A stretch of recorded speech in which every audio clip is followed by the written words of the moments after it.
后来镜头刷转来国内，继续来看，竟然是安尼抱囡仔坐机车。这是伫咧高雄的小港，这骑机车小载，坐伫咧后座的女子，互囡仔坐伫伊的大腿，而且敢若一只手甲抱咧，囡仔双脚害呢，阁无戴安全帽啊，看起来相当的危险。人来客去的车路中，这台双载奥多摆正吓棒。最后边这个查某人一手将伊的囡仔搞咧，囡仔就直接坐伫伊的大腿，双脚搁伫遐震动海，无戴安全帽，看起来真危险。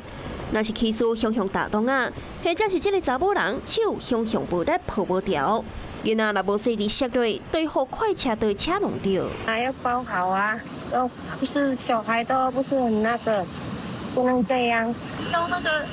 背带啊，然后再不想的话就是机车椅啊。代志发生伫昨，高雄小港区三平路，骑士违规后座载2个乘客，其中一个囡仔就直接坐伫后座大人的骹腿，互查某人一手甲搞咧。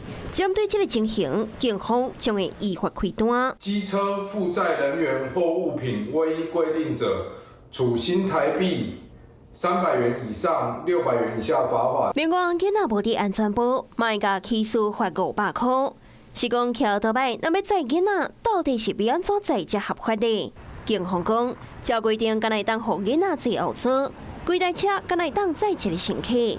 若要到自动座椅，座椅袂当超过80公斤，高度袂使超过驾驶人的肩胛头，宽度嘛袂使超过机车手花10公分。许多人若要骑车载囡仔，都爱加注意安全，唔通为着省事工，却发生危险。Hello， 我是张新文。想要抢先掌握最及时的新闻资讯吗？赶快订阅、按赞、开启小铃铛，锁定华视新闻 YouTube 频道。